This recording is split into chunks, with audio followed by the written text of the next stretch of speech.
Alhamdulillahirabbil alamin, wassalatu wassalamu ala asyrofil anbiya'i wal mursalin wa ala alihi wa ashabihi wa man tabi'ahum bi ihsanin ila yaumiddin. Asyhadu an la ilaha illallah wa asyhadu anna Muhammadan abduhu wa rasuluh.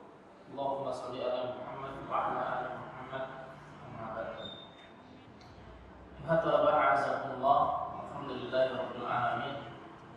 Allah Subhanahu wa taala memberikan kita kesempatan kembali untuk melanjutkan halaqah kita, halaqah fardhiyah dalam pembahasan kitab Ta'limul Muta'allim yang dikarang oleh Imam Az-Zarnuji.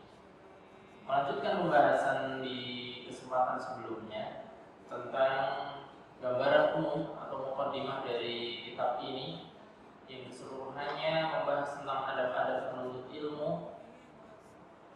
Maka pada kesempatan hari ini kita akan masuk pada bab yang pertama tentang pengertian ilmu dan fikih serta keutamaannya, yang nantinya akan dibagi dalam beberapa poin. Ada 5 poin di sini tentang kewajiban belajar, keutamaan ilmu, belajar ilmu akhlak, ilmu pembagian ilmu fardu kifayah, dan ilmu yang fardu ain, dan juga ilmu yang haram untuk dipelajari. Dan yang terakhir adalah definisi ilmu. Silakan Allah dipersiapkan buku dan catatannya untuk bisa disimak dan juga dicatat tentang poin-poin yang penting. Salam dan salam kita sampaikan kepada Nabi kita Muhammad SAW. Kita langsung bacakan kitabnya. Qala al-mu'allif rahimahullah. Qala Rasulullah sallallahu alaihi wasallam, talabul ilmi fariidatun 'ala kulli muslimin wa muslimatin. Syekh memulai dalam bab pertama ini dengan sabda Rasulullah sallallahu alaihi wasallam tentang kewajiban menuntut ilmu. Rasulullah sallallahu alaihi wasallam bersabda bahwasanya menuntut ilmu itu wajib bagi setiap muslim. Setiap muslim di sini laki-laki maupun perempuan semuanya wajib menuntut ilmu.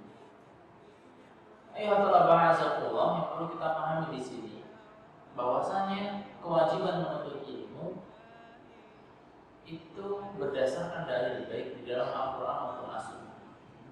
Maka artinya ketika menuntut ilmu itu diperintahkan dan hukumnya adalah wajib, ketika seseorang tidak menuntut ilmu berarti hukumnya mereka berdosa. Sampai kapan? Selama apapun mereka hidup. Apakah mereka masih kecil, dewasa, ataupun sudah tua, semuanya wajib menuntut ilmu.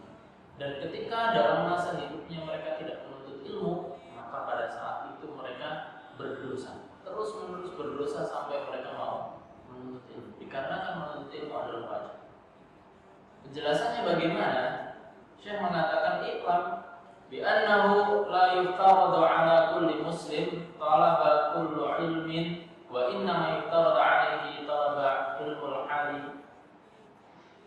Yang perlu kita ketahui bahwasanya menuntut ilmu yang diwajibkan bagi semua umat Islam, baik laki-laki maupun perempuan, itu tidak sembarang ilmu atau tidak secara keseluruhan ilmu apa saja dia harus pelajari.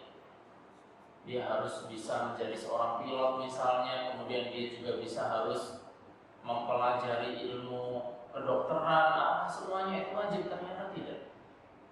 Akan tetapi wa inna yutaradu alaihi talaba ilmul hal, yang wajib, benar-benar wajib, fardu ain dikerjakan oleh setiap muslim, wajib untuk dipelajari adalah ilmul hal. Apa yang dimaksud dengan ilmul hal? Ilmul hal adalah ilmu agama, ilmu yang mengenalkan seseorang kepada agamanya, mengenalkan seseorang kepada Allah Subhanahu wa taala, mengenalkan seseorang tentang tata cara beribadah kepada Allah Subhanahu wa taala dengan baik dan benar. Ilmu tentang bagaimana ia bermuamalah kepada sesama makhluk dengan akhlakul karimah. Sebagaimana disebutkan wa afdhalul ilmi ilmul hal wa afdhalul amal hifdzul hal. Ilmu yang paling utama adalah ilmul hal, dan perbuatan yang paling mulia adalah menjaga al-hal, menjaga akhlak, menjaga perilaku. Sedangkan yang disebut dengan ilmu hal sebagaimana yang kita jelaskan tadi adalah ilmu agama Islam, tentang rukun-rukun iman, rukun-rukun Islam, dan perkara-perkara yang wajib diketahui seorang muslim terkait agamanya. yang hukumnya wajib. Wa yuftaradu 'ala al-muslim talaba ma yaqa'u lahu fi halihi. Seorang muslim wajib mempelajari sesuatu yang memang diwajibkan untuk dia kerjakan. Misalnya, seseorang muslim diwajibkan untuk melaksanakan sholat. Sholat adalah ibadah yang wajib.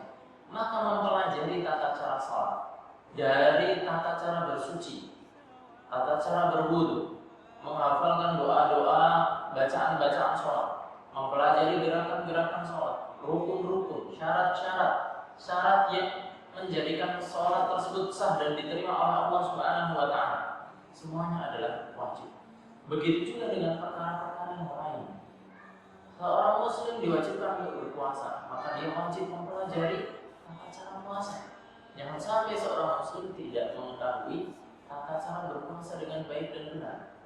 Ketika seorang muslim yang dia memiliki harta diwajibkan untuk mengeluarkan zakat, maka dia wajib mengeluarkan zakat dan wajib mempelajari tata cara dalam membayarkan zakat. Begitu juga haji, begitu juga amalan-amalan yang lainnya. Sebagaimana seorang ulama pernah menyebutkan di dalam kaidah usul fikih, "Ma yatimul wajib illa bihi fahuwa wajib." Segala sesuatu yang mengantarkan sempurnanya atau terlaksananya ibadah yang wajib, maka hukum sesuatu tadi menjadi wajib. Sebagaimana kita contohkan, sholat hukumnya wajib. Akan tetapi sholat seseorang itu tidak sah kecuali dengan bersuci, dengan berwudu. Maka akhirnya berwudu juga menjadi wajib. Sholat hukumnya adalah wajib. Mempelajari tata cara tentang sholat hukumnya juga menjadi wajib.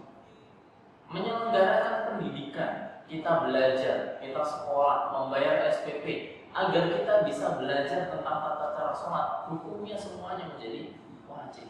Sesuatu yang mengantarkan seseorang kepada kewajiban, semuanya hukumnya wajib. Dan ini juga bisa berlaku kepada hukum-hukum yang lain.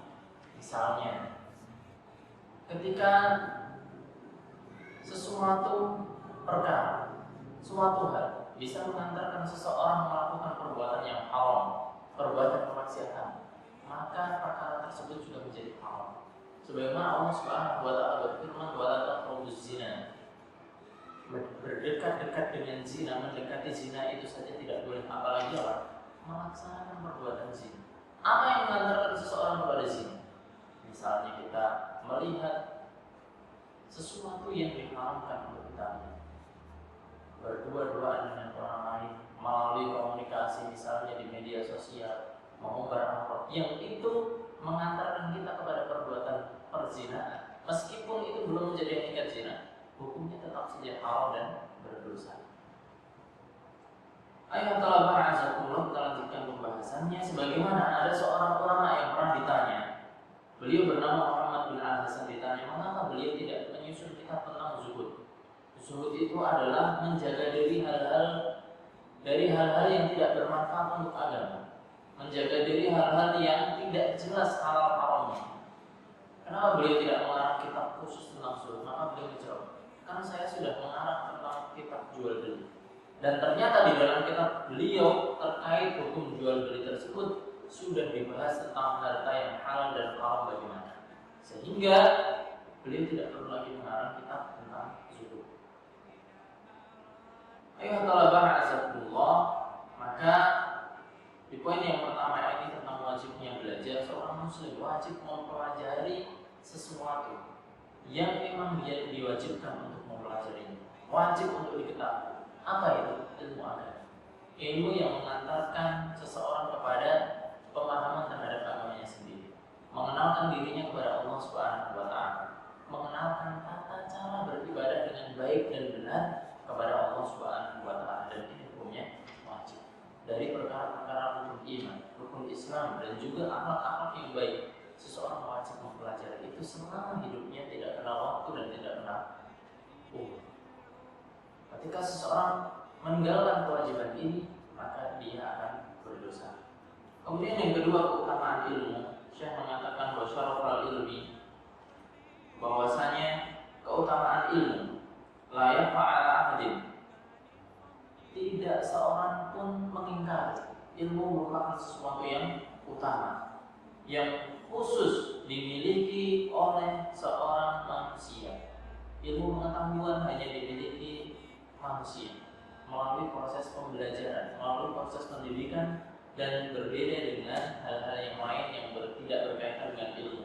Itu bisa dimiliki oleh hewan maupun manusia. Misalnya kesajaan, wal jara'ah, wal quwwah, wal jud, wal syafaqah, wa ghairuha siwal ilmi. Misalnya seperti sifat-sifat yang melekat pada makhluk hidup, keberanian, gagah perkasa. Manusia ada yang gagah, hewan pun juga ada yang gagah.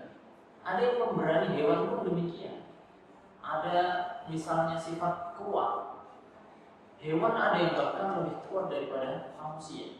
Sifat kelembutan ada juga hewan yang memiliki sifat kelembutan, akan tetapi itu hanya sifat makhluk hidup saja yang tidak didasarkan dengan ilmu. Sedangkan ilmu itu menjadi kekhususan manusia dikarenakan mereka adalah makhluk yang berakal. Sampai-sampai wabihi adharallahu ta'ala fadlu Adam alaihi salam al malaikah wa amarahum bisujudi lahu. Dikarenakan kemuliaan manusia atas dasar ilmu yang Allah Subhanahu wa taala berikan kepada manusia. Wa 'allamal asma'a kullaha. Allah Subhanahu wa taala mengajarkan ilmu tentang nama-nama segala sesuatu kepada Nabi Adam alaihissalam pada saat itu. Dan Allah ingin membuktikan kemuliaan Nabi Adam sebagai manusia di atas semua makhluk. Di atas semua makhluk di hadapan para malaikat, sampai-sampai Allah memerintahkan para malaikat untuk bersujud kepada Nabi Adam. Ayuhat talabah azakumullah. Kemudian saya melanjutkan, wa inna syarafal ilma bikaunihi wasilatun ilal birri wa taqwa. Sesungguhnya kemuliaan ilmu pada hakikatnya menjadi sarana yang akan mengantarkan seseorang kepada segala bentuk kebaikan dan ketakwaan. Alladzi yastahiqqu bihal mar'u al-karamah indallah. Yang dengan ilmu tersebut dia akan mendapatkan hakikat kemuliaan di sisi Allah Subhanahu wa taala. Wa sa'adah wal ubudiyah, akan mendapatkan kebahagiaan, akan mendapatkan nilai yang tertinggi dalam ubudiyah, penghambaan kepada Allah Subhanahu wa taala, sebagaimana disebutkan oleh seorang penyair Muhammad bin Al-Hasan rahimahullah. Beliau menyebutkan, ta'allum fa innal ilma zayyinun li ahli. Belajarlah kalian dikarenakan ilmu menjadi perhiasan bagi pemiliknya. Wa fadlun, dan keutamaan, wa unwanun likulli mahamidi, menjadi keutamaan dan menjadi alamat segala bentuk pujian. Wa kun mustafidan kulla yaumin ziyadah, dan jadilah kalian itu setiap hari senantiasa menambah manfaat dari ilmu. Minal ilmi wa asbaha fi bukuril fawaidi, dan berenanglah kalian dalam lautan faidah-faidah keilmuan. Tafaqquh fa'inal fikhi afdalul qaid. Belajarlah tentang fikih dikarenakan fikih merupakan pembimbing yang paling utama. Ilal birri wa taqwa, dalam kebaikan dan ketakwaan, wa adalul qasid, dan menjadi pembimbing yang paling lurus. Wal ilmul hadi ila sunanil huda, ilmu yang akan memberikan kita petunjuk, mengarahkan kita kepada jalan-jalan hidayah. Wal hisnu yanji min jami'i syada'i, tameng yang akan melindungi kita dari segala bentuk keresahan, kesusahan. Fa inna faqihan wahidan mutawarri'an asyaddu 'ala syaitani min alfi 'abid.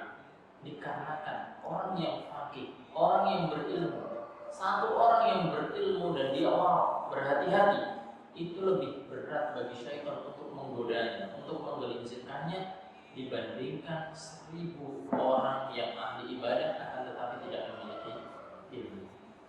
Ayuhat talabah azakumullah, demikianlah tentang keutamaan ilmu yang beliau menyebutkan sangat banyak tadi, sehingga mudah-mudahan menjadi bermanfaat